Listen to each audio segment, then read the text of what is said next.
Hello hi నాన్న, నేను మీ అన్నయ్య హిస్టరీ రఫీ సార్.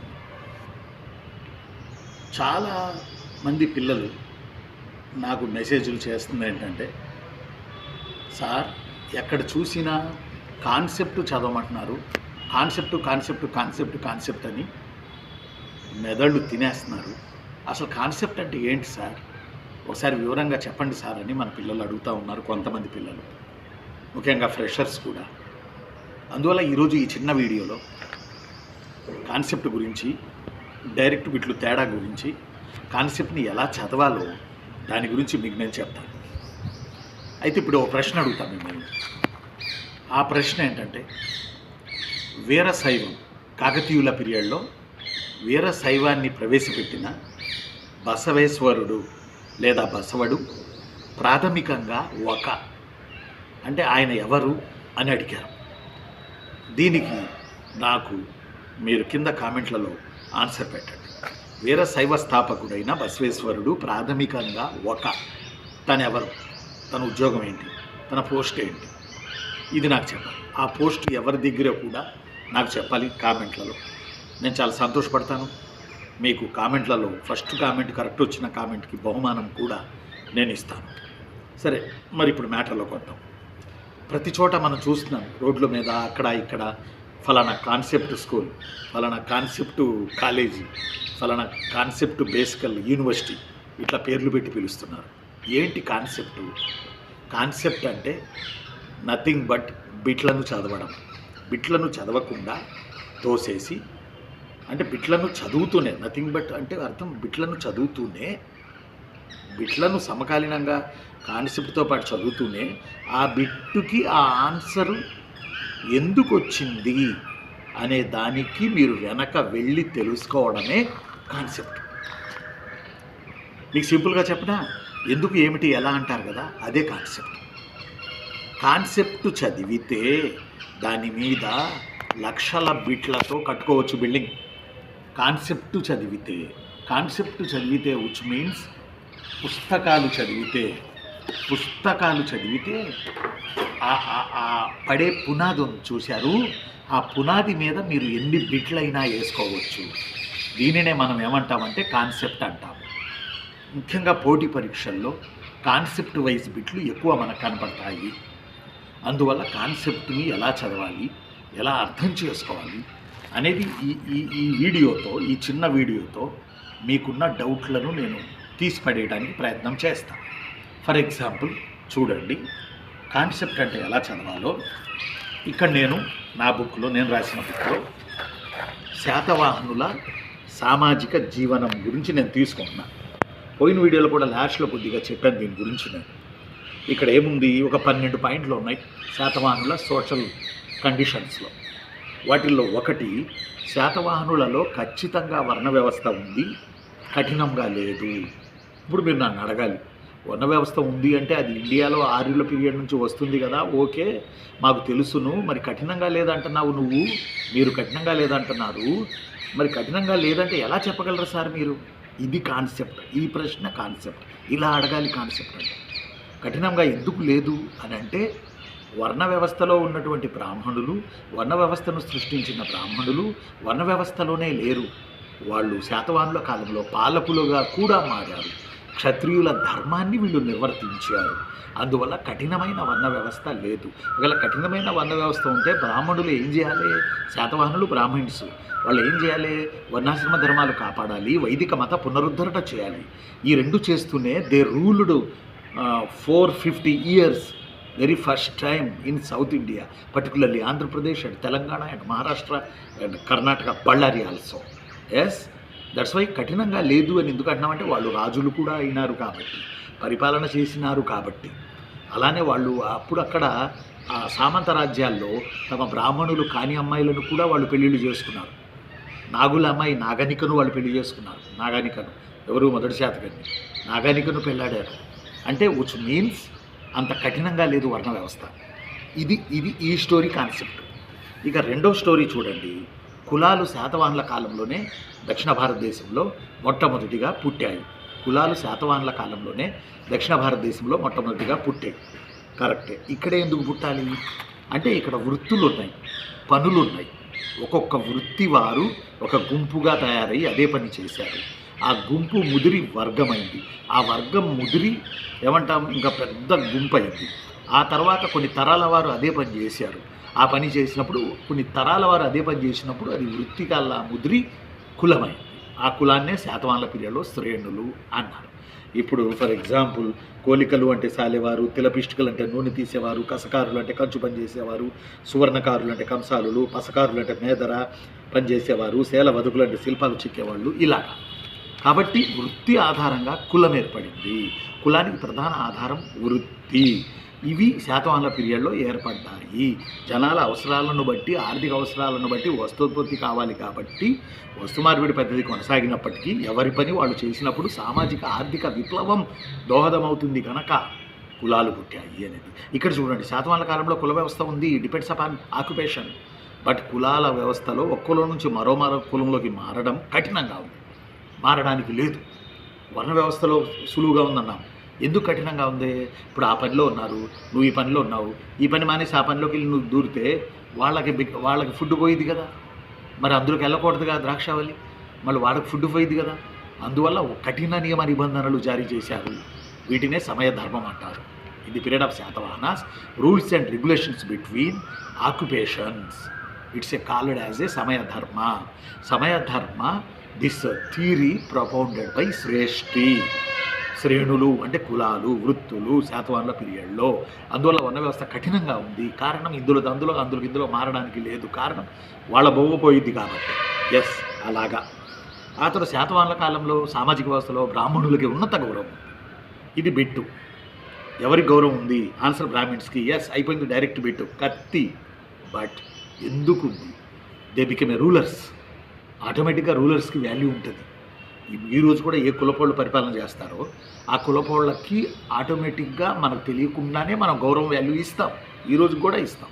అలాగే ఆ రోజు కూడా వాళ్ళు అలా ఇచ్చారు. ఆ తర్వాత ఇక్కడ చూడండి, ఇంకోటి ఉంది, మీకు చెప్పాను నేను. శాతవాహనుల కాలంలో అన్నీ ఉన్నాయి.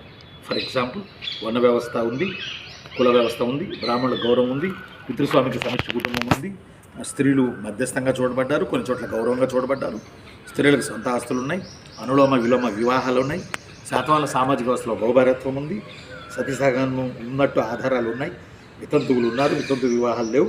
సామాజిక వ్యవస్థలో వివాహ వ్యవస్థకు గౌరవప్రదమైన స్థానం ఉంది. సామాజిక వ్యవస్థలో వేశ్యావృత్తికి కూడా గౌరవప్రదమైన రెస్పెక్టబుల్ పొజిషన్ ఉంది. ప్రీవియస్ వీడియోలు కూడా ఇదే చెప్పినా నేను.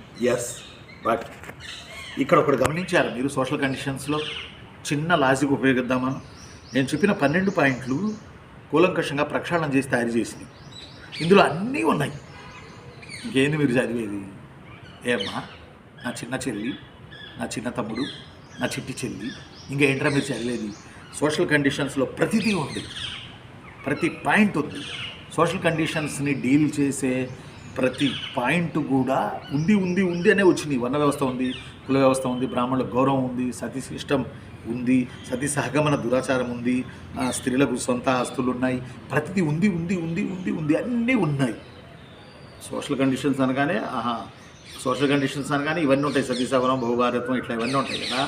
ఇవన్నీ ఉన్నాయి. అయిపోయి ఏముంది ఇంకా?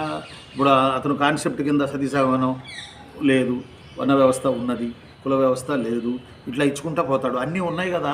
ఉన్నాయి అనే మాట హిస్టరీ ఆఫీసర్ మీకు చెప్పేశారు. అప్పుడు ఇక సామాజిక వ్యవస్థ మొత్తం మీరు చదవాల్సిన అవసరం లేదు. ప్రతి పాయింట్ ఉన్నది, అన్నీ అమల్లోనే ఉన్నాయి, అన్నీ ఆన్ డ్యూటీలోనే ఉన్నాయి. అన్ని కండిషన్స్ కూడా సోషల్ కండిషన్స్లో ఆన్ డ్యూటీలోనే ఉన్నాయి. అన్నీ ఉన్నాయి.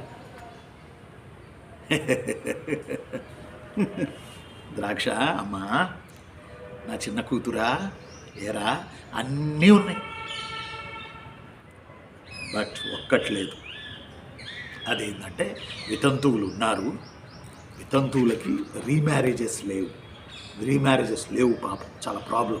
రీమ్యారేజెస్ లేవు. వాడు అదే అడిగాడు. బహుభార్యత్వం ఉంది, సతీసహగమన దురాచారం ఉంది, బ్రాహ్మణులకి గౌరవం ఉంది, వితంతువులకి పునర్వివాహాలు లేవు. ఈ క్రింది వానిలో ఏమంటాం దాన్ని మనం? ఏది ఈ అడిగినటువంటి 4 వితంతువుల గౌరవం ఉంది, అన్నీ ఉంది. వీటిల్లో ఆన్సర్ ఏదని అడిగారు. ఆన్సర్ 4. విడోస్ ఉన్నారు కానీ రీమ్యారేజెస్ లేవు. అన్నీ ఉన్నాయి, రీమ్యారేజెస్ లేవు. అన్నీ ఉన్నాయి, రీమ్యారేజెస్ లేవు. అన్నీ ఉన్నాయి, రీమ్యారేజెస్ లేవు. అన్నీ ఉన్నాయి, రీమ్యారేజెస్ లేవు. అర్థమైందా? సింపుల్. అన్నీ ఉన్నాయి, అన్ని కండిషన్స్ ఉన్నాయి, రీమ్యారేజెస్ లేవు. బిట్టు కూడా దాని మీదే అడిగాడు, లేవు అన్న ఒక్క పాయింట్ మీదే అడిగాడు బిట్టు కూడా. కాబట్టి ఇది కాన్సెప్ట్ అంటే. ఇంకో కాన్సెప్ట్ చెప్పిన చాలా చెబుదామని వచ్చాను, టైం అవుతుంది ఎక్కువ. వీడియో లెంత్ అవుతుంది. వీడియో లెంత్ అయితే మన వాళ్ళు చూడరు కదా, ఇదో ప్రాబ్లం. అయితే ఇంకోటి చెబుతా. కాకతీయుల పీరియడ్లో కొన్ని కాన్సెప్ట్లు ఇలా చదువుకోవాలి. బసవేశ్వరుడు అని ఉన్నాడు, ఆయన వీరశైవ మత స్థాపకుడు. He became a founder of Veerasaiva. It's one sect of Veerasaiva in the period of Kakatiyas. It's a famous Veerasaiva sect. వీరశైవం అని అంటే ఏంటంటే కులమతాలు తేడా లేకుండా అందరూ కలిసి సహపంక్తి భోజనాలు చేస్తూ శివుడి కోసం కొంత అగ్రెసివ్గా ఉండడాన్ని వీరశైవం అంటారు. ఈ బసవేశ్వరుడి విగ్రహాలు మనకి తెలంగాణ రాష్ట్రం మొత్తం కనపడతాయి. మా సంగారెడ్డి వైపు, మా టేక్మాల్ వైపు, మా జహీరాబాద్ వైపు, మా నారాయణఖేడ్ వైపు, అలానే ఇటు వచ్చి పటాన్చెరు వైపు, ఇట్లా ఈ శంకర్పల్లి వైపు, అటు వచ్చి వికారాబాద్ వైపు, మా కొడంగల్ వైపు, కొడంగల్ నుంచి చంద్రకళ్ వైపు, అక్కడ నుంచి యానగుంది వైపు, అక్కడ నుంచి నారాయణపేట వరకు ఈ బెల్ట్ బసవేశ్వరుడు గుర్రం మీద ఉన్న విగ్రహాలు కనపడతాయి మనకి. అంటే కాకతీయులు కాలంలో కర్ణాటక, తెలంగాణ ఇవన్నీ కలిపి పాలించబడ్డాయి. అయితే బసవేశ్వరుడు ఎవరు అని అడిగారు. అసలు బసవేశ్వరుడు ఎవరు? ఆయన మంత్రియా, ఆయన సేనానా, ఆయన రాజా, ఆయన రాయబార్యా? ఎవరు అసలు బసవేశ్వరుడు? ప్రాథమికంగా అని అడిగారు. ఆయన మంత్రి, నో డౌట్ ఎట్ ఆల్. ఎవరి దగ్గర మంత్రి అనగానే మీరు పుసుకున్న కాకతీయుల వద్ద మంత్రి అని పెట్టేస్తారు. బసవేశ్వరుడు ఎవరు? వీరశైవ మత స్థాపకుడు. ఇది డైరెక్ట్ బిట్టు. అసలు ఈ బసవడు ఎవరు? ఈయనకి ఎందుకు పేరు వచ్చింది? ఈయన ఆ రోజుల్లో కాకతీయుల పీరియడ్లో కాంటెంపరీగా కర్ణాటకలో కాలచూర్య అనే ఒక డైనాసిటీ ఉంది. ఆ కాలచూర్య డైనాసిటీలో కాలచూరి బిజ్జలుడని ఒక కింగ్ ఉన్నాడు, బిజ్జలుడు అంతే. అలాంటి బిజ్జలుడి దగ్గర ప్రధానమంత్రి ఈయన బసవేశ్వరుడు. కాలచూర్య బిజ్జలుడు ఉన్నాడే, ఈ కాలచూర్య బిజ్జలుడు జైన మతస్థుడు, బసవేశ్వరుడేమో శైవం. సరే, అక్కడ పక్కన పెడితే ఈ బసవేశ్వరుడి సోదరిని బిజ్జలుడు పెళ్లి చేసుకున్నాడు. అంటే విచ్ మీన్స్ బిజ్జలుడికి బసవేశ్వరుడు బావమరిది కూడా అవుతాడు ఆయన. ఆ రోజుల్లో శైవులు, జైనులు కొట్టుకునేవాళ్ళు, యుద్ధాలు చేసుకునేవాళ్ళు, ఘర్షణలు పడేవాళ్ళు, చచ్చిపోయేవాళ్ళు. అట్లా కొన్ని ఏళ్ల పాటు మహామత సంక్షోభం, దాని పేరే మహామత సంక్షోభం జరిగిందట. మహామత సంక్షోభం జైనులకి, శైవులకి. ఆ ఘర్షణలో శైవులు బిజ్జలుడిని చంపేశారు. ఇది చూసి బాధపడి, అరే శైవం అంటే ఇది కాదు కదా అని శైవంని శాంతింపజేయడానికి, శైవంలో కులమతాలు లేకుండా చేయడానికి, సహపంక్తి భోజనాలకి, శైవంలో సంస్కరణకు బసవేశ్వరుడు ఆ ఉద్యోగానికి రాజీనామా ఇచ్చి ఆయన వీరశైవం అనే ఒక మతాన్ని పెట్టాడు. అది కాకతీయుల రాజ్యాన్ని కూడా పాకి అద్భుతమైన పుస్తకాలు పాల్కురికి సోమనాథుడి ద్వారా రాయించింది. అవే పండితారాధ్య చరిత్ర, బసవ పురాణం, ఇవన్నీ కూడాను. అయితే ఈ బసవడు వీరశైవాన్ని పెట్టాడు కదా, ఇది బిట్టు. అలానే మరి ఇది బిట్టు కమ్ కాన్సెప్ట్ ఇప్పుడు నేను చెప్పిన. అలానే మరి వీర వైష్ణవ కర్త ఎవరంటే ఏం పెడతారు? వీర వైష్ణవ కర్త అంటే ఎవరిని పెడతారు? ఆన్సర్ వీరశైవం అంటే బసవేశ్వర. వీర వైష్ణవ కర్త అంటే పలనాటి బ్రహ్మనాయుడు. అవును ద్రాక్ష, పలనాడులో హైహేయ వంశం ఏలేది కాకతీయులకి కాంటెంపరీగా. ఆ వంశం పేరేరా ద్రాక్షమ్మ, హైహేయ వంశం. ఇందులో అనుంగరాజు గొప్ప రాజు, ఆయన కొడుకులు నలగామరాజు, మల్దేవరాజు, నాయకురాలు నాగమ్మ, బ్రహ్మనాయుడు, బాలచంద్రుడు, మంచాల. ఇది పల్నాటి యుద్ధం, మీకు తెలిసిందే. ఇందులో యుద్ధం తర్వాత మనసు మార్చుకుని మైండ్ కూడా ఫ్రెష్ అయిపోయి బ్రహ్మనాయుడు ఏం చేసిందంటే వైష్ణవానికి చెందిన అద్భుతమైన టెంపుల్ మాచర్ల చెన్నకేశవ స్వామి టెంపుల్ కట్టించాడు బ్రహ్మనాయుడు. ఆ టెంపుల్ కట్టించిన తర్వాత తాను వైష్ణవంలో కూడా కులమతాల తేడా లేకుండా అందరినీ పిలిచి కూర్చోబెట్టి సహపంక్తి భోజనాలు పెట్టి వైష్ణవంలో కూడా పెను మార్పులు తీసుకొచ్చి దిగువ వర్గాల ప్రజలు కూడా వైష్ణవంలో చేరేటట్టు చేశాడు ఆయన. ఎవరు చేసింది? ఎవరు? వీర వైష్ణవాన్ని స్థాపించినటువంటి బసవేశ్వరుడు. అందువల్లనే వైష్ణవంలో చేరినటువంటి దిగువ వర్గానికి చెందినటువంటి ఈ యొక్క ప్రజల్ని ఆ రోజుల్లో ఆ రోజుల్లో ఈ ప్రజలు ఎవరైతే దిగువ వర్గానికి చెందిన వాళ్ళు వైష్ణవంలో మనకి చేరారో వాళ్ళని హక్కున చేర్చుకోవడం జరిగింది బ్రహ్మనాయుడు ఆ రోజుల్లో. అందువల్లే అందరూ కలిసి సహపంక్తి భోజనాలు ఏర్పాటు చేశాడు బ్రహ్మనాయుడు. సహపంక్తి భోజనాలు ఏర్పాటు చేశాడు బ్రహ్మనాయుడు. కుల మతాలు తేడా లేకుండా తిండి కాడ తాగే కాడే కదా కొట్టుకు చేస్తారు. నువ్వు వేరు మేము వేరు, నా పక్కన కూర్చోడానికి వీలేదు, టీమ్ డామ్ చూస్తాను. మా ఊరిలో కూడా నా చిన్నప్పుడు నేను 6వ తరగతిలో ఉన్నప్పుడు ఒక ఒక ఒక అగ్రవర్ణానికి చెందినటువంటి అతను తన కొడుక్కి పెళ్లి చేస్తూ ఆ రోజు ఊరు మొత్తం భోజనం పెట్టాలనుకున్నాడు. పాపం అతని ఉద్దేశం మంచిది. అతను 100 ఎకరాల పొలం ఉంది, ఒకడే కొడుకు. స్కూల్లో వాళ్ళందరూ తినడానికి వచ్చారు. మధ్యాహ్నం లంచ్ 12 అయింది. నేను కూడా స్కూల్ ఎగ్గొట్టి వచ్చా 6వ తరగతి. నేను వచ్చినప్పుడు కొట్టుకు చేస్తున్నారు అందరూ. ఏం కొట్టుకుంటున్నారని ఊళ్ళో వాళ్ళందరూ. ఏంటంటే అంటే మాకన్నా ముందు మీరు వస్తారా, మీకన్నా ముందు మేము వస్తామా, మాకన్నా ముందు మీరు వచ్చారేంటి, ఇలా కొట్టుకు సచ్చి 144 సెక్షన్ పెట్టి బయటకు రాకుండా చేశారు. మనుషులు పక్షులు ఎవరు బయట, పశువులు అసలు ఎవ్వరు బయటికి రాకుండా చేశారు. చివరికి అతను తిరుమల వెళ్ళి పెళ్లి చేసుకుని వచ్చాడు. వారి మొగడ ఏం గొడవలని చెప్పి. అంటే ఇంత దుర్మార్గంగా ఉండేవి గొడవలు జనాల మధ్యన. బసవేశ్వరుడు ఎలా చేశాడో సేమ్ పీరియడ్లో బ్రహ్మనాయుడు కూడా పల్నాడులో అలాగే చేశాడు. దాన్ని చాపకూడు పద్ధతి అంటారు. చాపకూడు పద్ధతి అంటారు. విన్నావా ద్రాక్ష? నువ్వు ఎక్కడైనా ఉంటావు. చాపకూడు పద్ధతి, లేకపోతే ఇప్పుడు ఈయన చాపకూడు పద్ధతి అంటారు. ఈయన కూడా వీర వైష్ణవాన్ని పెట్టాడు. ఈయన కూడా బేసికల్లీ ఎవరు? మంత్రే. పల్నాడులో బసవేశ్వరుడు ఎవరు? బేసికల్లీ ఆయన కూడా మంత్రే. దిగువ వర్గాలకు చెందిన వాళ్లను వీళ్ళు వైష్ణవులకు చేర్చుకున్నారు. అలా చేర్చబడిన వాళ్లను దాసరులు అని అంటారా మన అమ్మ. అలానే దిగువ వర్గానికి చెందిన వాళ్ళు శైవంలో చేర్చుకున్నాడు బసవేశ్వరుడు. అలా చేరిన వాళ్ళని జంగంవారు అని అంటారు. అమ్మా, దిగువ వర్గాలకు చెందిన వాళ్ళు శైవంలో చేరితే జంగంవారు, వైష్ణవంలో చేరితే దాసరులు. దాసరులు. శ్రీకృష్ణదేవరాయలు కూడా ఆముక్త మాల్యదలో మాలదాసరి కథ అని ఒక కథ రాశారు. సంఘ సంస్కరణకు సంబంధించిన కథ అది. దాని పేరు మాలదాసరి కథ. యూనో. కాబట్టి నేనేమంటానంటే కాన్సెప్టు ఇలా కంపారిటివ్గా చేసుకొని మీరు చదవండి. దీన్ని కాన్సెప్ట్ అంటారు. ఇంకా చాలా ఉంది మ్యాటర్ చెప్పాలంటే, సమయాభావం ప్రకారం చెప్తాలే కానీ ఇది కాన్సెప్ట్ అంటారు. ఇలా కంపారిటివ్ స్టడీ చేసుకోవాలి. ఒక పాయింట్ వెనక ఉన్న స్టోరీని మీరు చదువుకోవాలి. చదివితే వాడు ఎన్ని బిట్లు ఇచ్చినా ఓకే. ఇక డైరెక్ట్ బిట్ల విషయానికి వస్తే ఇది చదవద్దనే అంటారు అందరూ. ఎవరిని అడిగినా ఇది చదవద్దంటారు. ఎందుకు చదవద్దంటారు? బిట్టు మార్చేస్తే ఆన్సర్ పెట్టడం కష్టం. వాడు ఇట్లా బిట్టుని ట్రింకరింగ్ చేసినా ఆన్సర్ పోయింది పెట్టడం. ఇంకో పాయింట్ కూడా ఏంటంటే కాన్సెప్ట్ చదివి ఉంటే బిట్లు పెట్టడం ఈజీ. అలా కాన్సెప్ట్ చదవకుండా బిట్లే చదివితే తెలిసిన బిట్ వస్తే పెడతారు ద్రాక్ష, తెలియని బిట్ వస్తే ఆన్సర్ పెట్టలేరు. తెలియని బిట్ వస్తే ఆన్సర్ ఎందుకు పెట్టలేరు అని అంటే అది చదివి లేదు కాబట్టి. అదే కాన్సెప్ట్ అడిగాను అనుకోండి, అటో ఇటో చదువుకుని ఉంటాం కాబట్టి దాన్ని బేరీ చేసుకొని పెట్టుంటాం. బట్ ఇక్కడ అలా కాదు సుమి. అందువల్ల పైపెచ్చు డైరెక్ట్ బిట్లు అయితే క్షమా వచ్చావరా, డైరెక్ట్ బిట్లు అయితే ఆ ఇచ్చే బిట్టు వాడు ఎక్కడిస్తాడో అసలు ఎంత చదివినా అంతు పొంతు లేకుండా ఇస్తాడు ఆ బిట్టు. డైరెక్ట్ బిట్టు చాలా కష్టం పెట్టడం. డైరెక్ట్ బిట్లు వచ్చినాయా పాస్ అవ్వడం చాలా కష్టం. తెలిస్తే పెడతాం, లేకపోతే పోయిందా. కాన్సెప్ట్ బిట్లు వచ్చినప్పుడే ఆన్సర్ పెట్టాం. చదివి ఉంటాం కాబట్టి, బేస్ వేసుకుని ఉంటాం కాబట్టి, పునాది వేసుకుని ఉంటాం కాబట్టి యూనో. కాబట్టి డైరెక్ట్ బిట్లు అందవు, కాన్సెప్ట్ బిట్లు అందుతాయి.